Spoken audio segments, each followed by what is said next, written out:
Laurent Gbagbo essaie de gagner du temps. Qui t'a sonné? Et on sait pourquoi. C'est pour importer des armes, pour continuer de tuer les Ivoiriens. Mais il parle de quoi? Et puis il parle pourquoi? Je vous dis que Laurent Gbagbo partira. La mort vaut mieux plutôt que le déshonneur. J'ai toute une série de mesures en cours qui vont faire qu'il va tomber comme un fruit, pas mûr, mais un fruit pourri. Que le peuple me retire sa confiance et que je subisse la rigueur des lois si j'ai trahi mon serment. Un deuxième mandat pour le président Laurent Gbagbo.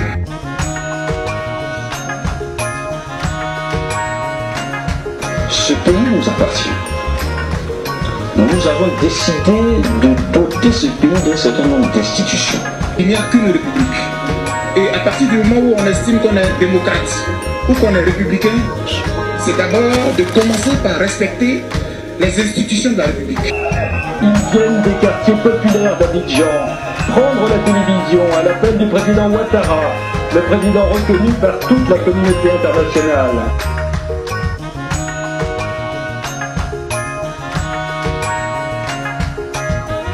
Est-ce que vous croyez que c'est ce que nous avons dit?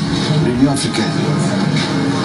L'Union africaine a dit ça? Je ne crois pas. Je vais demander à tous les jeunes de Côte d'Ivoire, les mains nues, d'envahir le Golf Hotel et de faire en sorte que ceux qui y sont et qui ont les fusils puissent quitter cet hôtel-là, parce que nous voulons la paix en Côte d'Ivoire. Le symbole du cœur humain est apparu à la surface de la sauce concoctée par Madame Kwame. Je demande que les gens viennent et qu'on revisite ces élections. The eyes of the world are on Côte d'Ivoire, and President Alassane Ouattara is the democratically elected leader of the nation. Now Côte d'Ivoire is at a crossroad, and two paths lay ahead. One path is where Laurent Gbagbo and his supporters cling to power, which will only lead to more violence, more innocent civilians being wounded and killed, and more diplomatic and economic isolation. Le bras de fer Gbagbo-Ouattara est donc en train de se régler par les armes en Côte d'Ivoire. Ce matin, les forces d'Alassane Ouattara ont donné l'assaut à Abidjan, la capitale économique. On va installer Alassane. Voilà, là sans problème. Des troupes déterminées, mais le camp d'en face leur donne du fil à retordre. Les fidèles du président sortant n'ont pas dit leur dernier mot, ni tiré leur dernière cartouche. Les défenseurs de sécurité de Côte d'Ivoire se sentent fortement interpellés. Écoutez, il y a quelques minutes, nous avons entendu des tirs à l'arme lourde au-dessus avec des milliers de soldats des forces républicaines, les forces pro-Ouattara. Il y a des convois qui semblent prêts à partir vers le centre-ville. Ils ont des mitrailleuses et des lance-roquettes notamment. Nous avons vu aussi une longue rangée d'hommes qui attendaient qu'on leur donne des armes. Ce que nous disons à M. Gbagbo aujourd'hui, c'est que finalement, il lui revient, lui, dans les heures qui viennent, de faire un choix. Le choix de l'image qu'il va laisser dans l'histoire de la Côte d'Ivoire et dans l'histoire de l'Afrique. Je vous dis que Laurent Gbagbo partira. La mort vaut mieux plutôt que le déshonneur. J'ai toute une série de mesures en cours qui vont faire qu'il va tomber comme un fruit, pas mûr, mais un fruit pourri. Trop c'est trop. Il faut que M. Gbagbo parte du pouvoir. Mais ce n'est pas à l'ordre du jour pour nous.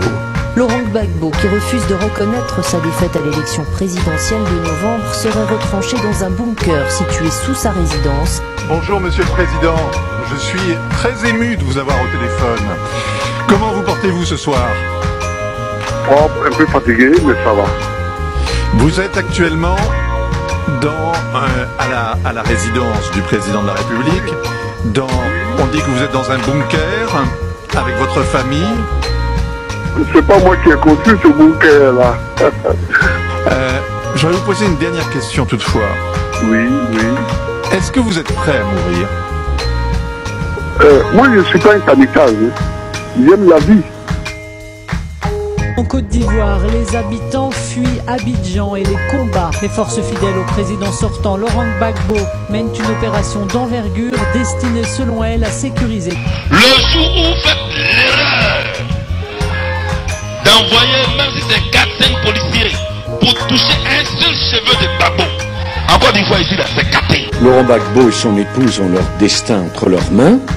Si avant la fin de la semaine, ils n'ont pas quitté le poste qu'il occupe, Laurent Gbagbo, ils seront nommément sur la liste des sanctions. Le président français se croit obligé de trouver des donneurs de leçons. Gbagbo n'a désormais plus aucune perspective. Tout le monde l'a lâché. Il est bunkérisé dans sa résidence. Robert, la Côte d'Ivoire est envahie par des armées étrangères avec la caution de la France et des États-Unis. Il y a des soldats, des armées régulières venus. Oui, mais justement, je vous le dis, et vous allez le croire. Non, c'est trop. La France est la licorne. Ce n'est pas cela. On veut demander à Gbagbo d'avoir les bras croisés et de laisser les gens venir tuer. Voilà ce qui est la vérité. Jusqu'au plateau, le centre des affaires, pas âme qui vive. Les habitants se terrent dans leurs maisons, leurs appartements. Abidjan, ville fantôme. Il n'y a même pas eu de combat. Les hommes qui étaient chargés de défendre le gouvernement ont fui. Oui. Ça montre bien qu'aujourd'hui c'est la débandade. C'est quoi? Les positions des forces de défense et de sécurité de Côte d'Ivoire ont été attaquées par des hordes de combattants de fortune appuyés notamment par les forces de l'ONUCI et de la licorne. Laurent Gbagbo au pied du mur. Les forces armées de Ouattara sont ici à 500 mètres de la résidence du président sortant. Sauver le soldat Gbagbo, essayer de sauver le soldat Gbagbo. Il faut sauver Laurent, il faut le sauver. Ne tape pas un homme à terre, tends-lui la main, relève-le. Il est déjà assez humilié.